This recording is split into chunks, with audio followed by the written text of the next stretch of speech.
Hi, it's Musolini, the merchant of success. Welcome!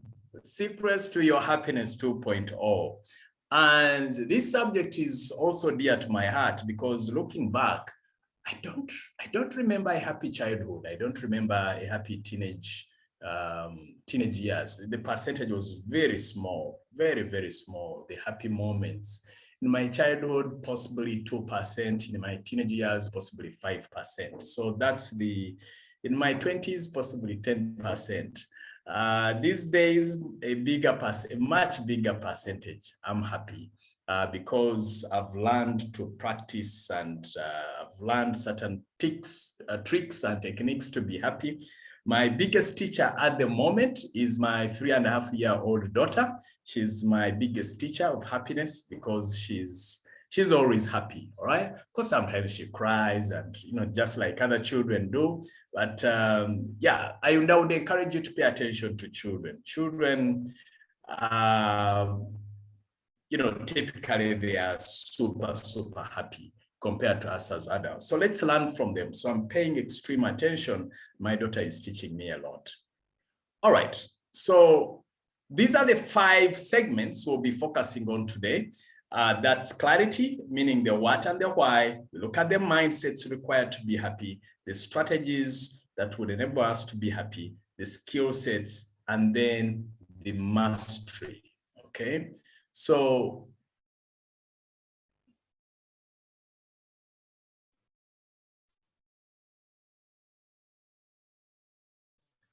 well, let's start with the clarity.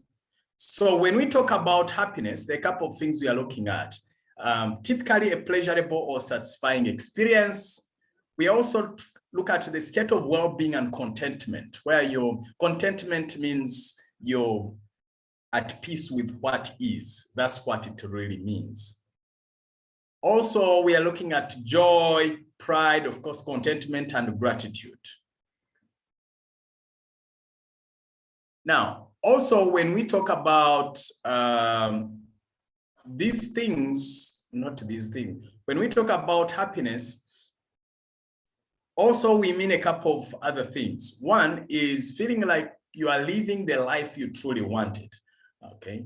So if you feel like you're living the life you truly wanted, that makes you feel happy. Also feeling that the conditions of your life are good. There are people who feel like they are living a good life. I recall one of the memories I have that I appreciate is there's a time like power was off but luckily I had gotten a backup, and so we turned on the backup and we were watching something nice on TV with my wife, and my wife made something in passing that tickled me. She said, "Oh, the good life." So meaning the conditions in that moment were good, and she appreciated that. So, and talking about which, by the way, one of the things which I'll be talking about in detail later is you learning to appreciate the things around you. Also feeling that you have accomplished. So if there are a couple of things you've done and you feel like you are an achiever, you're like, yay! Then that also stimulates a lot of happiness in your life. Or if you feel like you've achieved a lot in your life, that accelerates your happiness. Also, happiness could be about feeling satisfied with your life, meaning you're feeling good or you're feeling great. So whatever satisfaction is to you, so to speak. All right. So why is this important? Why is happiness important? It is important because when you think about it, this is typically the end goal of human life. When you look at all the things we do, they are geared towards happiness. You think about buying a nice cloth because you feel to make you feel good, to make you feel happier. You feel like you are searching for that partner, a romantic partner or a marriage partner, because you feel you'll be happier. You're looking for that child, you feel that you'll be happier with children. So ultimately, whatever you may think about, ultimately the emotion we are looking for is happiness. Okay. Happiness is good for your health. And at least in the room, I saw Professor Philippa, who is an amazing doctor. So she would confirm that to us. I don't know who else we could be having in here who is a medical doctor. You can also type in the chat box in case you are. But we know that happiness is good for your health. We know for a fact that holding other factors constant, some medical doctors have shared this, in that holding other factors constant, if two people are not well and one keeps a cheery attitude and the other one is not, the one who has a cheery attitude will heal faster. Okay. When workplace productivity, when you're happy, you tend to produce more because again, you generate more energy with happiness. You will also attract great relationships.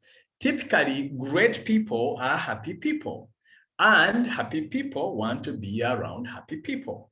I've never seen someone who says, me, I just love grumpy people. I've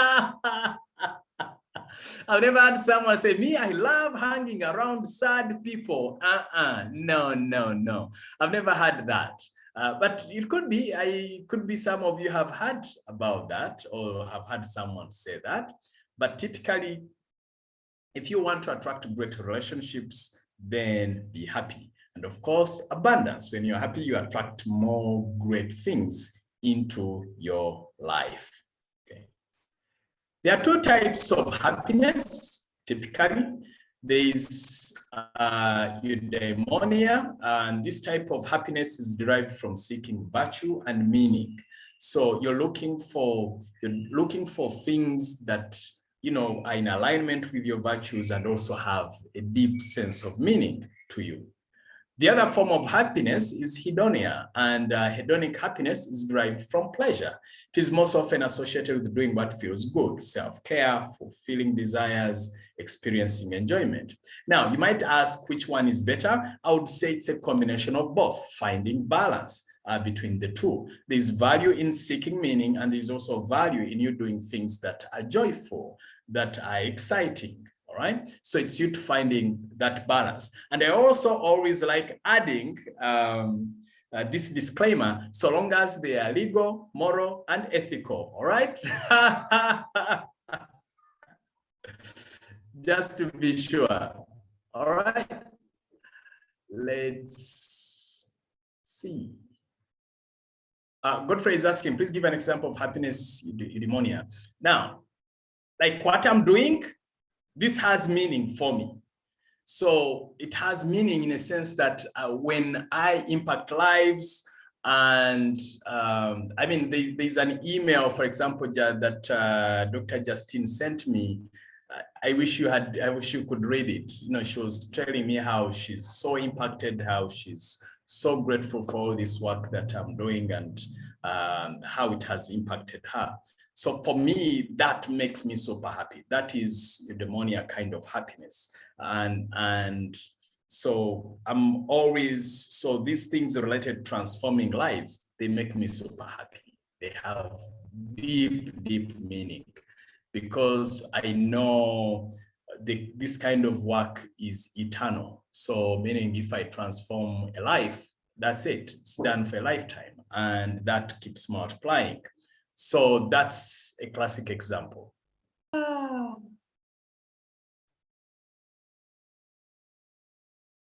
Mindset. Key mindset for your happiness. So Kalunji, you can see that I'm definitely happy doing this kind of work. Hence, this famous word, eudaimonia. All right, let's look at the key mindsets for your happiness. The first key mindset is all things work out for the greater good. So it's for you to imagine and believe and have this thought process that all works out for the greater good. I'll give you an example. When Kabgo had just joined me about over 10 years ago, there's someone who was supposed to pay us at a certain time and he didn't. And I told Kabgo, I said, you know what? They'll pay at the perfect time. The money will come in at the perfect time. All right.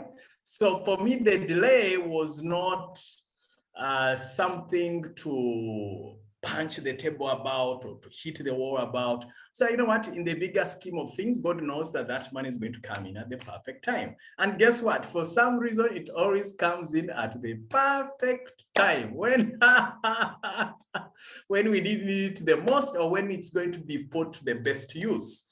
So that's a big mindset, and it's a very, very healthy mindset in that for where things happen and those things upset people, for you thinking, wow, well, this could be for the greater good.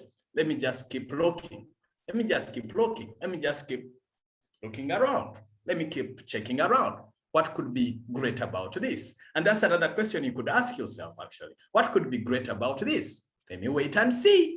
Again, it may not be so apparent now, but then it will come later. Like right now, this time you're investing right now, you may not have a clue what it is, but I can guarantee you by the end of the day, you're going to learn something.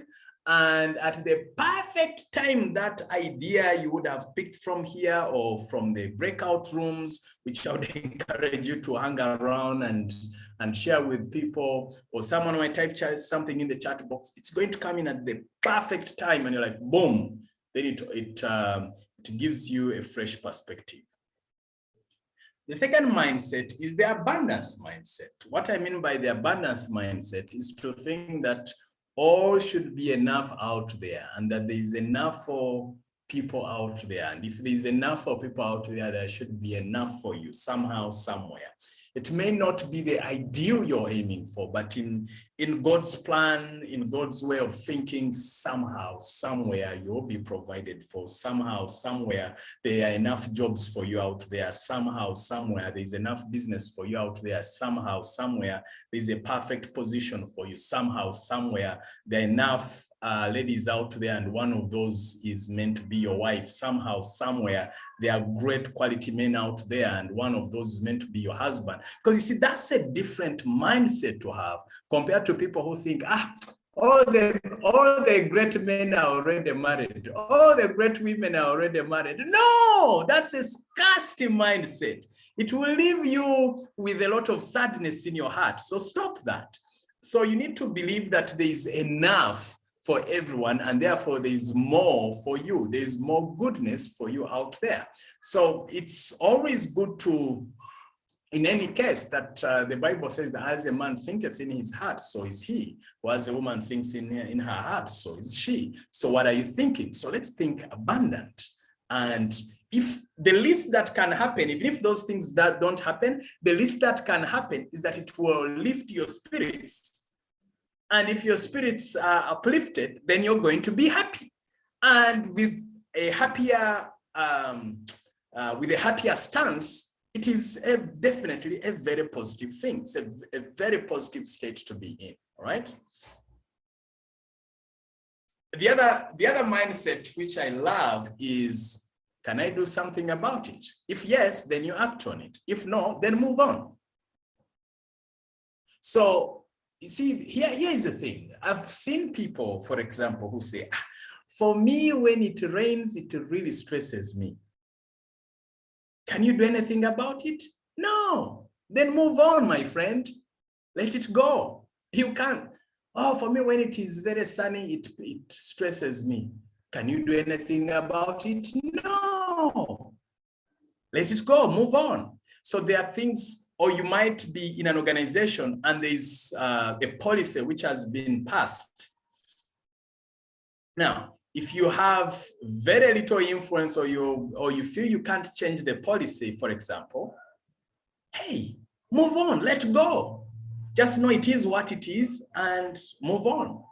If you're in a position of influence and you feel you can use your tactics and strategies, so long as, again, they are legal, moral, and ethical, to change the policy to suit your needs, then for goodness sake, use that position that God gave you to influence policy.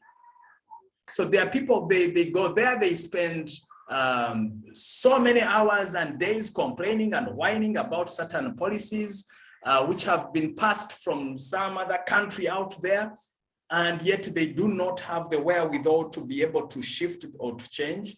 I'm thinking that is wasted energy. Just move on, find a way to work around that, find a way to still be happy, find a way to still be productive, to work with what is available. Again, the caveat is, if you know that you can at least influence and that is within your within your reach, please do, all right? So there are things you can change. What's that prayer of St. Francis of Assisi? God, give me the courage to change the things I can, the grace to accept the things I cannot change, and the wisdom to know the difference. I know, Dorothy, you know this quote, so you can help if I've missed something there. So it's part of the happiness is for you to know, to seek for God's, to get the courage to change those things you can, and also to accept those things you cannot change. It's one of the key tricks to happiness. And of course, the wisdom to know the difference, because there are people who don't know the difference. People, you just keep hitting that wall, then it will not break with your finger. Possibly with a hammer or something, it can. All right. Let me see if, yeah, it's the Serenity Prayer. Okay. And Olivier was reminding us Romans 8:24. All things work together for good. Yeah, absolutely. All right. So check out the Serenity Prayer. Then the other key to happiness, yeah, Angela Nanga has posted this. God grant me the serenity to accept the things I cannot change and the wisdom to know the difference. Yeah, and there's also the courage to the segment for to the courage to change the things I can. That's the part that is missing. The courage to change the things I can, the serenity to accept the things I cannot change, and the wisdom to know the difference. Thank you, Angela, for that second segment. A positive mindset. So this I keep talking about, I'll keep singing about it. I'll tell you one of the things that have really, really kept me going, because some of you know my background, which is from very, very humble, very, very humble beginnings. I was born in very, very humble circumstances, grew up through a lot of pain. But if there's one of the core things, I would say, number one, of course, it's God's grace. That's number one. And then number two, from my part, the part I feel I played a lot is the positive mindset, keeping a positive and hopeful, okay? Positive mindset, but also hopeful that things will get better. That for me, if I was to rank, it would be number one. It would be up there, all right? All right, so yeah, Dorothy will say, God grant me the serenity to accept the things I cannot change, courage to change the things I can, and the wisdom to know the difference. Living one day at a time, enjoying one moment at a time, taking this world as it is and not as I would have it, trusting that you'll make all things right if I surrender to you.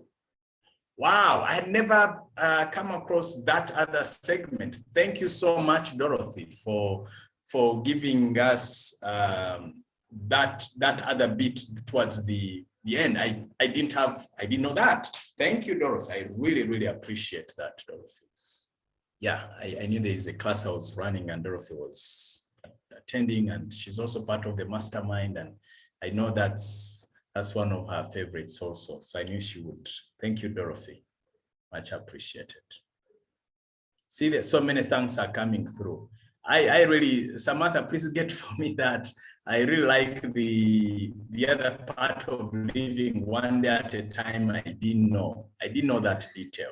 Again, that's one of the things I love about, live sessions, because now something like that, I didn't know. Now I've learned, and now we are all benefiting. Thank you so much. So come to these live sessions. The forgiveness mindset. Please forgive. There are people who say, I will forgive, but I will not forget. Well, release that baggage. And I know in one of the classes I was sharing with you the technique, but since we have new people here, let me share with you the quick technique. The quickest technique I know is you get a piece of paper, you write to this person who angered you or hurt you. You write all the things, you can abuse them, you can say everything that you want to say. Then once you're done, you burn. And then at the end, you say, and I choose to let this injury to be over for me now. I let go, I love you, you sign, you write your name and sign it, and you burn the paper. So that psychologically and spiritually releases that energy. And I will tell you that really is powerful because I've seen it do miracles in my personal life. So please do forgive. And also remember to forgive yourself. The other mindset is freedom comes when one learns to let go. So as much as possible, please learn to let go. Let go, let go. I remember there is a time when I went to Morocco, I got a beautiful set. It was a dining set, very beautiful and artistic. So I don't know what happened, but my daughter, who is now, I don't know whether it was the 7-year-old or the 3-year-old, 3.5-year-old, somehow smashed it and spoiled it. And I was at peace. I didn't throw any fuss. I didn't ask her about it. So my wife looked at me and said, you know what? It's good you've learned to let go, because she knew that the very, very old me, when we were still dating, like over 10 years ago, I would have been, it would have been a big fuss. But it's just a dinner set. It's just a coffee set. So it was beautiful. An accident has happened. I can't bring it back. I may beat the child. I may abuse her. Well, she was just exploring. She was just discovering. She was just curious. So for me to throw a tantrum over a set, and sometimes you see parents, torturing their children over these things. That's a 3-year-old. So their thought process is different from you, the mature person. Because sometimes we judge children using our minds of, I'm 43. So think about it. That daughter of mine was even less than 3, if my memory serves me right. So you're over 40 years older than that child, and you think they are going to think like you? Hell no. And I bet you, when you are that age, you also behaved the same way. You crushed things, you spoiled things. So learning to let go. So meaning, if I had not learned to let go at that moment, that day, my happiness would have been lost. But I chose to stay at ease, easy, happy. So learn to let go, my friend. There is more to life than what we fuss about. Please write that one down. There is more to life than what you're fussing about. There is much more. So meaning, I could have spent all that time fussing about that coffee set and forgetting all these other beautiful, wonderful things I could be happy about. So there's much more to life than that set from Morocco. Well, I wish it was here, but guess what? At least I enjoyed it when it was there. And I'm sure my daughter also enjoyed, exploring and figuring out what it was made of. But there are billions of things to enjoy. There are billions of things to be happy about. So for you to just, have that tunnel vision and limiting your happiness, that's just one thing. That's stealing from yourself. Stop stealing happiness from yourself. Just let go, my friend, and things will be much easier and happier for you. I guarantee it. I guarantee it. Yeah, someone was asking, does it really work? Well, just to give you an idea, I used it on an uncle of mine who said, if I had a gun, I would kill you. And I used it and let go of that energy, and we are in talking terms, and fine. I no longer have any, see, I'm talking about it with freedom. So, and I'm talking about an uncle, same mother, same father as my father, as my biological father. So that should give you an idea of how this works a bit. It works, Jojo, just give it. Katie Natamba says involving prayer and forgiving is also very crucial. I totally agree. And what you can do also is the other technique I've been learning of late is to say, you can say, God, I pass this on to you with unconditional love. Take care of this. If you feel something is too much for you to handle. So that's one. The other prayer could be, God, give me the grace, grant me the grace to let go and forgive this person. Okay. So that would also be very, very helpful in the process. Let's talk about strategies that will dramatically improve your happiness. Number one, self-comparison. So what you do is you're just comparing yourself with self. You compare yourself with your past and measure your own progress. So when you measure your own progress, when you look at your own personal progress, that gives you a strong bearing. And I'll come to let me first go through the other pointers, then I'll give you a practical example. So stay away from social comparison, for they cultivate dissatisfaction. Run a race of your own. Challenge yourself to become a better person.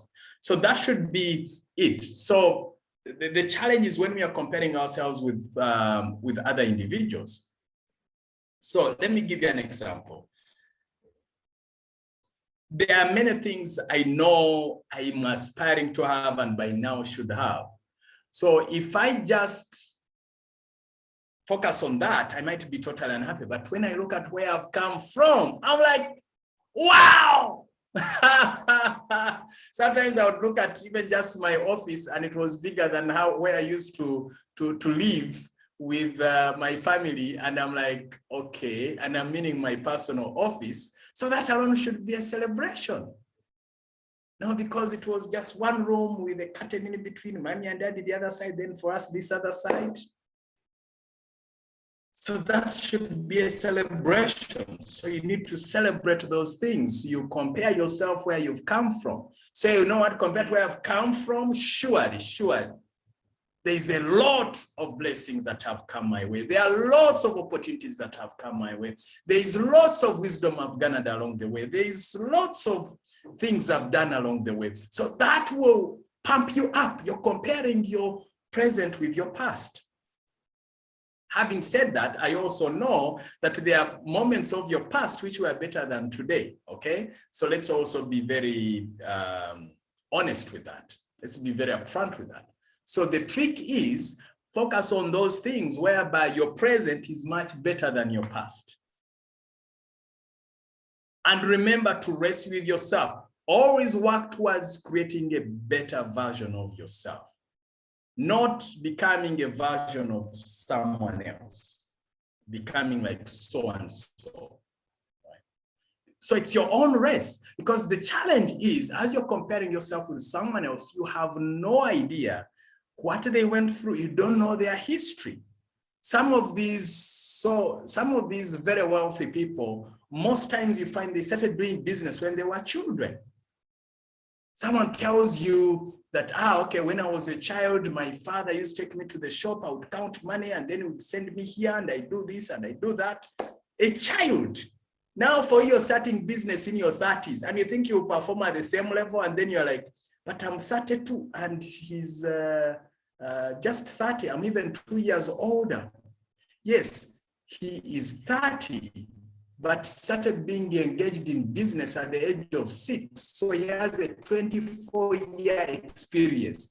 So you have only 2 years work experience in business. So we just need to be aware of those dichotomies, those differences. So direct comparison is a dangerous game. I mean, comparing yourself with others is a dangerous game. Having said that, I always preach, it's okay to seek for inspiration. The other one is creating and recalling positive events. So what are those positive events that have happened in your family, in your work, with your health, at school? What are those? See.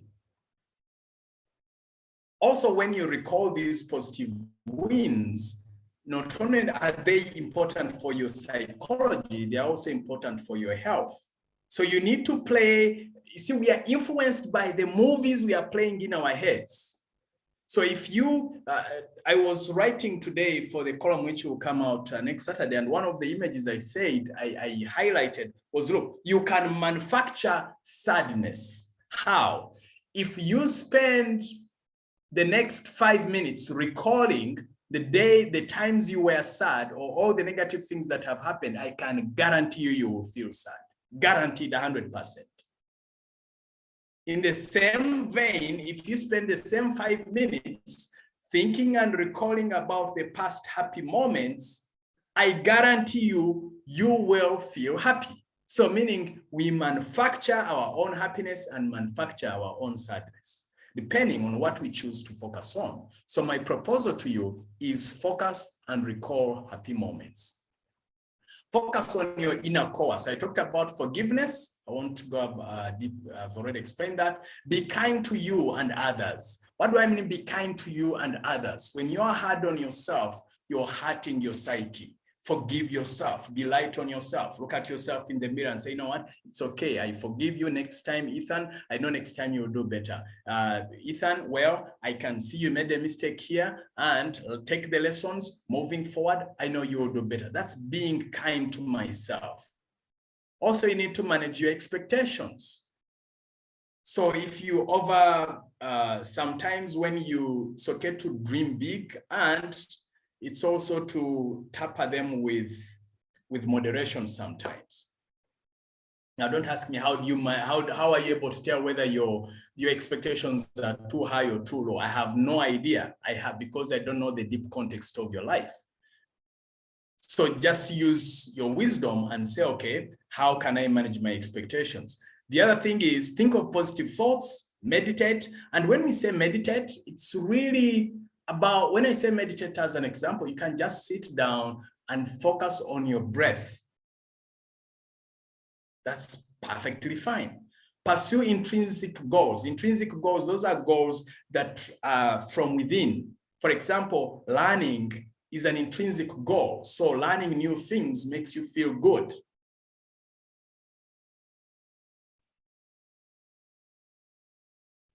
The other thing is, which I've remembered here, when we talk about manage your expectations, you have to be very careful. Please listen to me carefully. When I had this, it made so much sense. I believe I had it from Tony Robbins about 7 years ago. Part of what kills our happiness is we hold certain specific expectations of people, and it is a rigid expectation. I'm just paraphrasing just how I understood it, not what he said exactly, but I will give you the concept. So let's just suppose you expect someone to, I'll actually give you a simple example. There's someone who expected my wife to contribute a certain amount to their wedding, and my wife contributed a smaller amount.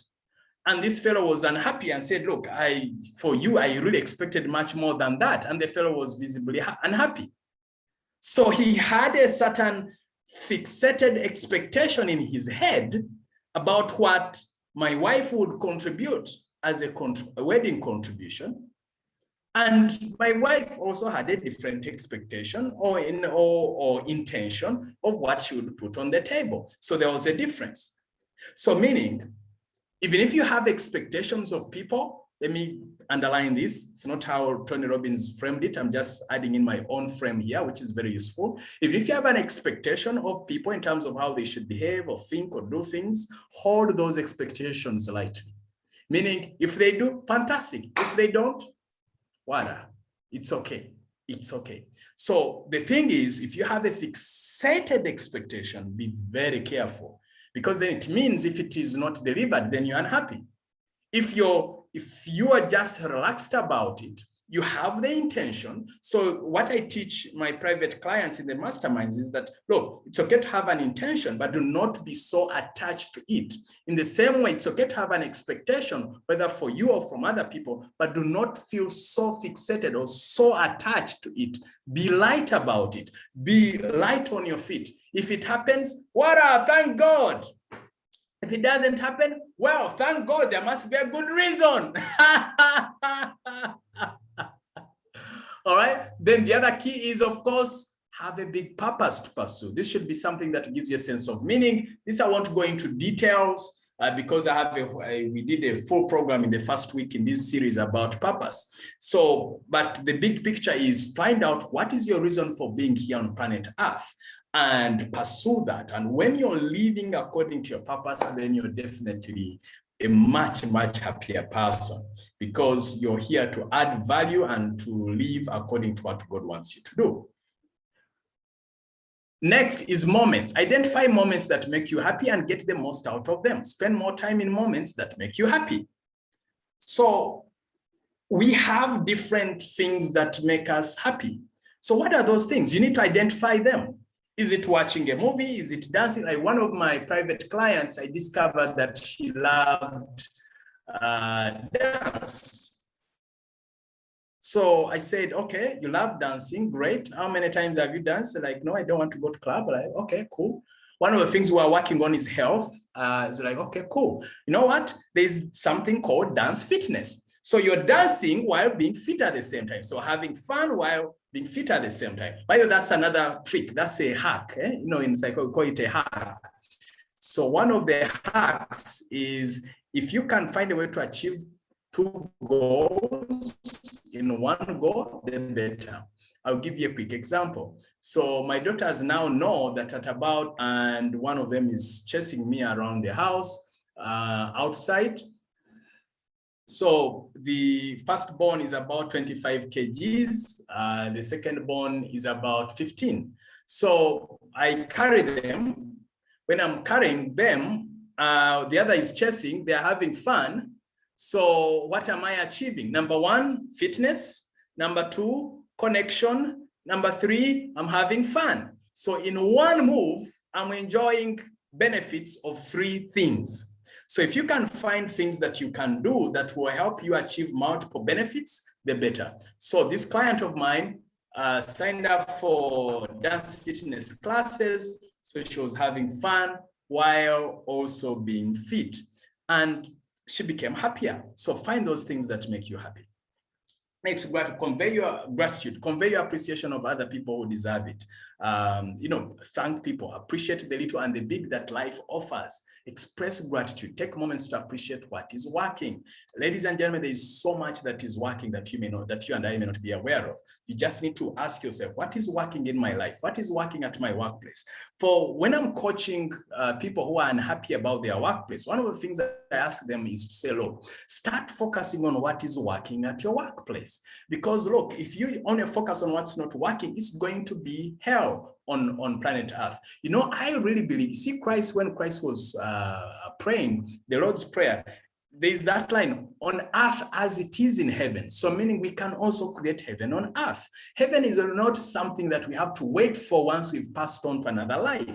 I believe we can create heaven at home, we can create heaven at workplace or wherever we are. And one of the ways we do that is gratitude, is you looking for things that are working. One of the quickest ways to create hell on earth is to look for things that are not working, to look for the negative, to look for what to quarrel about, what to criticize, what to, you know, if you're the type that is always looking for things to criticize, to abuse people, to say no to things, to look for what is not working, now you're unconsciously creating hell. And I'm saying, look, let's consciously start to create heaven on earth by looking for things that we are happy about. And then life will be better. And the quickest tip is gratitude. Next, relationships. These are the biggest steerers or contributors towards happiness. When they go right, the happiness is immense. When they go wrong, the pain is excruciating. Nurture, I wanted to say not nature, but nurture. So it is nurture and water them. Okay, nurture and water them. So the key thing is not just for you to look for ways for people to make you happy, find ways to make people happy, then you become happier. So look for people who are happy, hang around people who are happy, then your happiness will go higher. If you hang around sad people, if you hang around 9 people who are sad, you'll be sad person number 10. Okay. So nurture relationships, find happy people. And the quickest way to find happy people is to be happy first. Because if you're happy, it will be much easier for happy people to hang around you.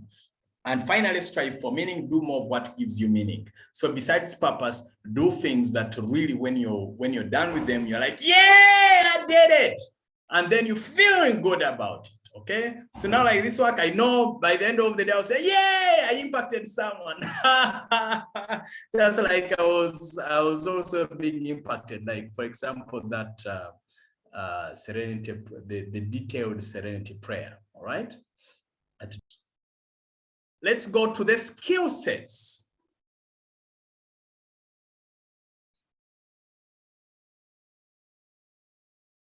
The happiness model. Number 1, purpose, purpose, purpose. In almost all the programs on these big topics, purpose. Why are you here on planet Earth? What are you meant to do? The other key is action, because it's one thing having a purpose, but if you're not taking action against that specific purpose, then little will be achieved, so to speak. And then besides action, you have to stay, and gratitude is not something you switch on and off, okay? And so when you do that, in terms of the gratitude, so my coach always advises that make gratitude a lifestyle, so that you're always thoughtful.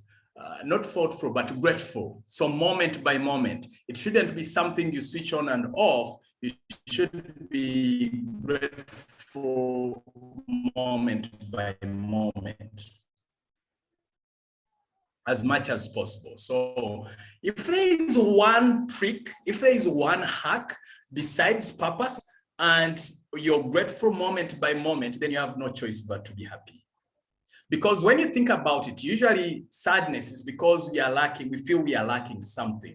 But when you're grateful, it means you're switched on in terms of having, I have this. The other key is environment, positive and jolly. Can you find ways to create a joyful environment? So I knew that having my girls dancing the happy song would be cool. These days, when they hear that there's music, they insist that they want to be part of the dance. So I knew that if I don't, they will be asking, but you didn't call us to dance. So it's one of the ways for me to create a happy and joyful environment. Spirituality. You see that we are not human beings having a spiritual experience, but spiritual beings having a human experience. And spirituality, from the position I'm speaking from here, is, I believe, that deep relationship you create with your creator, in this case God, from my perspective, and also the kind of relationship you have with humanity. And when I say relationship with humanity, I believe that one of our biggest mandates is to love humanity, or human beings, with unconditional love. I believe that if we love God and we love human beings unconditionally, then we are truly spiritual. So for me, from my perspective, that's part of the ultimate test, spirituality. The other key is inner focus, meaning you look at your strength, you focus on growth, you focus on forgiveness, which we've talked about in detail. You work on your self-worth, meaning you should feel like you deserve things, you deserve these opportunities. So it is very, very crucial to pay attention to all these things ultimately. And then, besides paying attention, then you need contentment, or being in that state of gratitude always, or as much as possible. Are you content? Are you in a state of gratitude? And contentment does not mean that you cannot desire more. No, it means that you're happy with what is, and then of course you're looking forward to more. So that's what I mean by contentment. So as much as possible, be content, be grateful, and then it's okay to ask for more. But first, be happy with what is happening now. All right? All right. So someone is asking around gratitude. You see, in my years of research, and when I say research, I mean over 20 years, I started digging into this stuff, 1998. So that should give you an idea of how long I've been researching this stuff. And I'll tell you that the people who are happiest, they focus on gratitude. The things they're happy about, they look for things to smile about, they look for those flowers, they look for even the smallest of things make them happy. So they are appreciative. Okay, here is a trick. One of the tricks I would share with you is to think that everything is a miracle. Because when you do not think that everything is a miracle, this pen did not happen by accident. There are many people without this pen. There are people who are writing with their fingers on the ground right now because they do not have this pen. So it's a miracle. It's a miraculous appearance in my life. So I should be grateful for this pen. So this phone is a miraculous appearance. So I should be grateful for it. So once you're grateful for this phone, so there are two ways to look at it.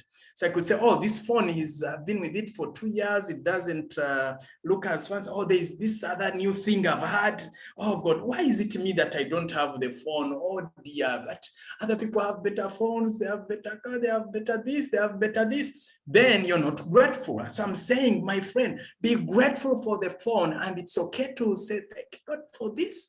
And I'm also believing for even more in future. That's perfectly fine to ask for more. So gratitude is you express thanks, you express thanksgiving for everything in your life. Look at the chair, look at the fact that you're breathing, all that you should be grateful for. And when you do that, then you have no choice but to be happy. And for me, the clear distinction was when the first time I went to okay, so let me, okay. Katie Natamba is reminding us about that even in the Bible, we are advised to give thanks in all circumstances. Thessalonians 5, chapter 5, verse 16 to 18. So you can check on that. All right. So Dorothy says, my comment on spirituality, Genesis 1, 26, 27, God created human beings last. He made man in his image. To be in God's image does not refer to physical image, since God is a spirit. So I agree with you with your explanation that we are spiritual beings indeed. Yeah, I like that. More clarity on action, please. A question is asked that more clarity on action, please. So when I say action, so typically when you create results in your life, then you're happier. And one of the quickest ways to create that is through action. So meaning if you're on purpose, if you know what your purpose is, you know what the things that you need to do that give you meaning, then take action on them. Because if you have a purpose in your head, but you don't take action, then you will live in regret for knowing what you needed to do, or you knew all the great things you needed to do, but you didn't do them. So that's what I mean by action there. So you have to know what you're meant to do, but also you have to follow through and take action, all right?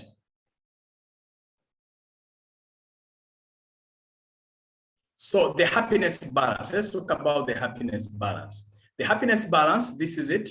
You need to think about life satisfaction, your overall evaluation of life. There's momentary mode, how you're feeling right now. Then assessment of specific life domains, the different areas of your life, work, relationships, finance, health. So these are the three things you need to look at. You look for the overall evaluation of life in terms of these domains, but most importantly, how are you feeling right now? And here is the trick.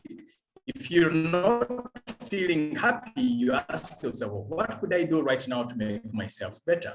What could I generate? What could I, and the trick is also is not necessarily what could I do, but one of the biggest things you can do is say, what could I focus on right now that will make me happier? What could I think about right now that will make me happier?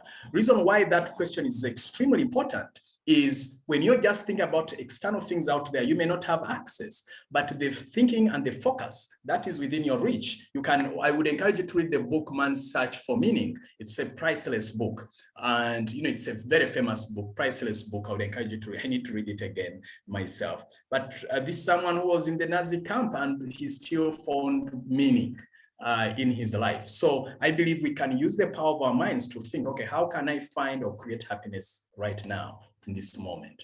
And that would be powerful. Now, in terms of mastery, these are the things I would encourage you to think about. You need to design 3 actions that can help you achieve balanced happiness. So I've given you the different tricks and techniques. So what are those 3 actions? And I would encourage you to even write them down. What are those 3 actions that will help you achieve a balanced happiness? All right.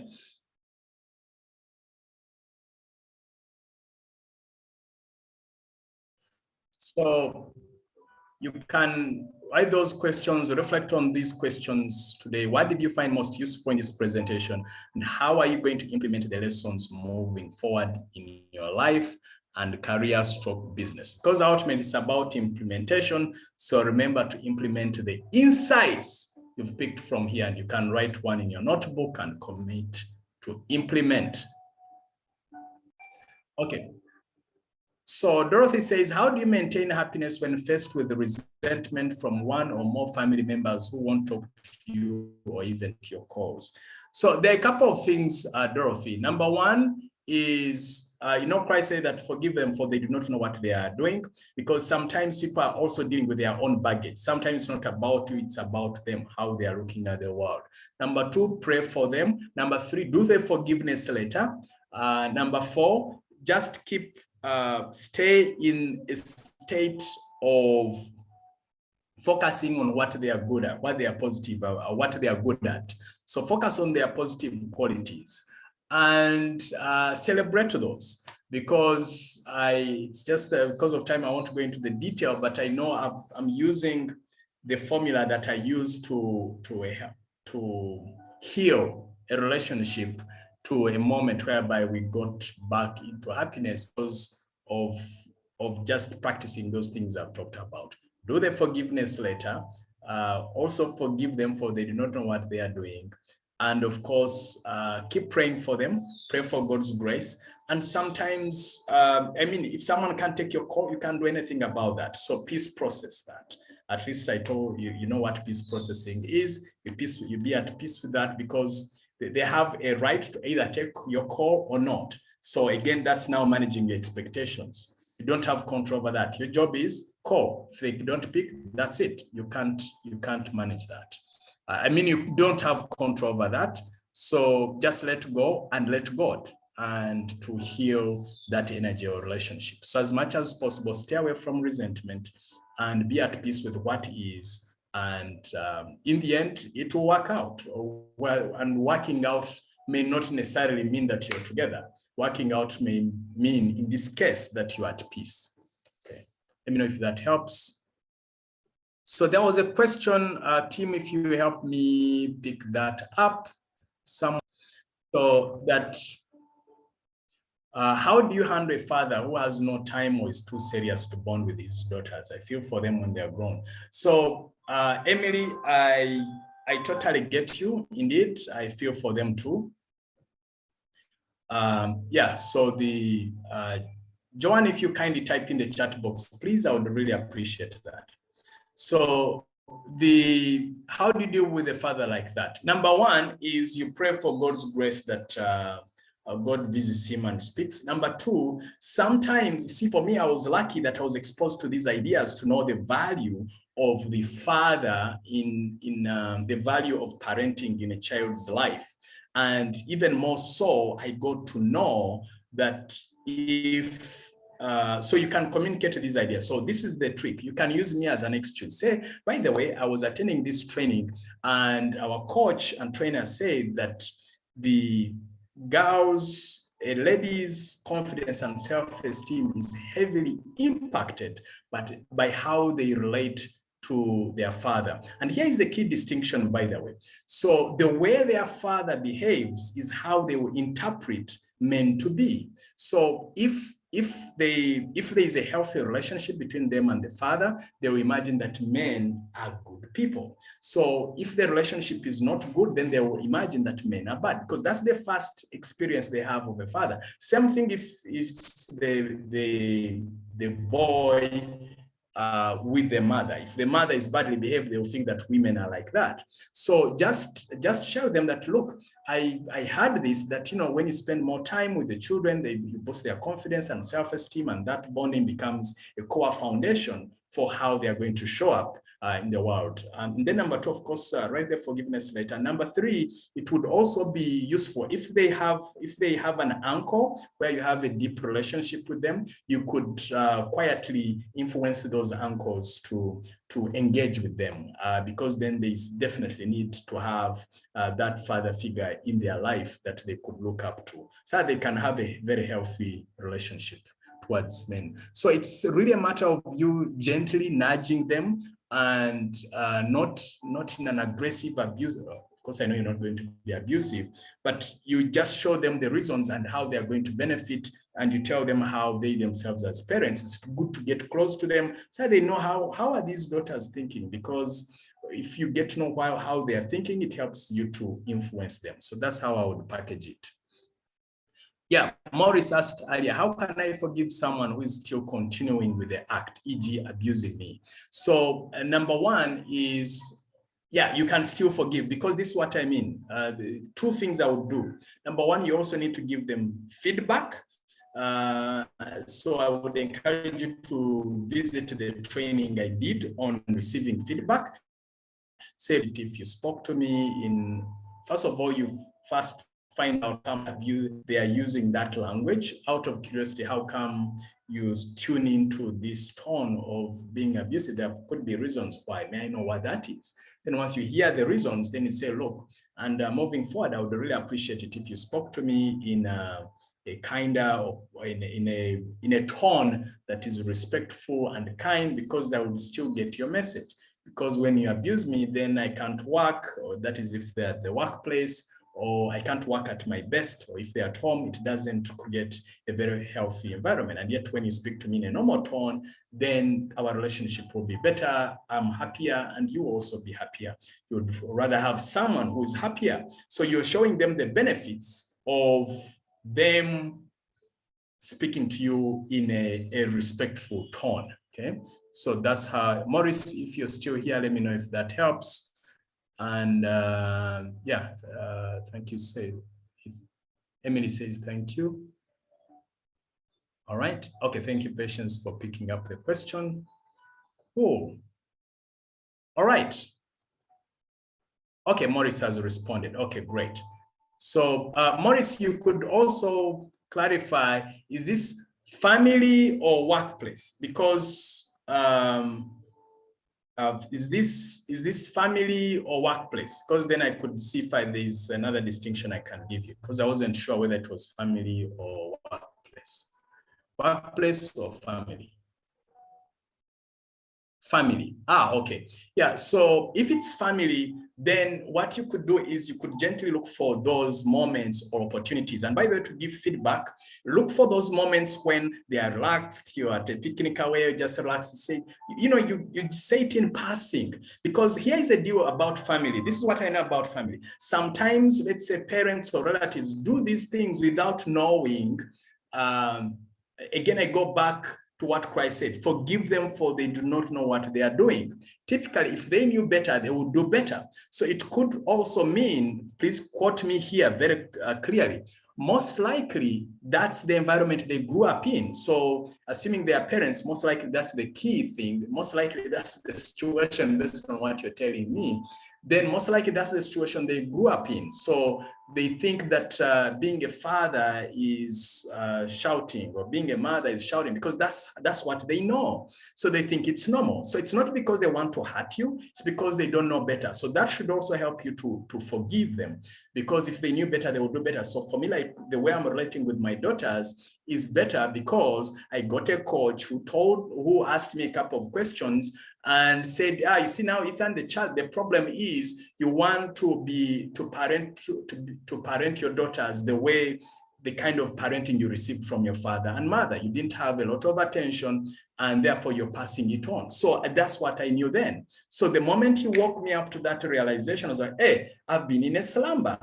I need to wake up. So and here is an example of someone telling you that this father who is not taking care of the daughters is referring to the fact that, yeah, indeed, in this case, the grandfather to the children shouts, is too serious and shouts at the daughters. Yeah, so that's why when you go through these trainings, when you get coaches and all this, they open your mind, because I'm giving you a practical example of how I learned this from my coach. And these are some of the things I talk about in the masterminds. Of course, they are for application only. It's not open to everyone, but you can watch the video if you like what I have and you feel you have the budget, you apply, and then we could go deeper into these topics. So family, sometimes indeed it's because that's all they know. And therefore, one of the things you could do is, again, you could use me as an excuse. Say, by the way, I was talking to this coach of ours, and he advised that, by the way, it's always a good idea to talk to people in a good tone, because then it creates a healthier relationship. And I was reflecting, and I noticed, I said, wow, I wish my father could talk to me in a lower tone, or I wish my mother could talk to me in a more respectful tone. So you're using a story to pass on a message. This is something I teach in the Executive Communication Mastermind. So you can use stories, you can use an illustration to pass on a message without you sounding, by the way, can you people start talking to me in a respectful manner? They will slap you. So you can use, storytelling, illustrations, to be able to communicate your message. So, and I'm giving you permission to use it because you wouldn't be lying, because that's the truth. That's something I strongly believe in. And these people, or whoever these people are, those are our teachers. They are teaching us to become better human beings. So now in the future, you're going to become a better family man because you know how to behave, and we can change the script. Just like I believe my daughters will have a different script around parenting and how to engage with children. So, and by the way, my coach says that, look, engage your children, train your children to be better than you. So that's part of my goal, right? So let me know, anyways, I know Maurice, you had said that it was already helpful. So let me know if those extra distinctions are helpful from this. So, you say, okay, this one is an uncle who quarrels and abuses all family members over without respect, I believe. Yeah, so what you do, such characters are dominant characters. So use storytelling and illustrations like I mentioned earlier. All right, so then that will be cool. So, all right, for some of us, you're welcome to go to ethanmusolini.com/mastermind if you want to go deeper. And of course, ethanmusolini.com/live. And we take it from there.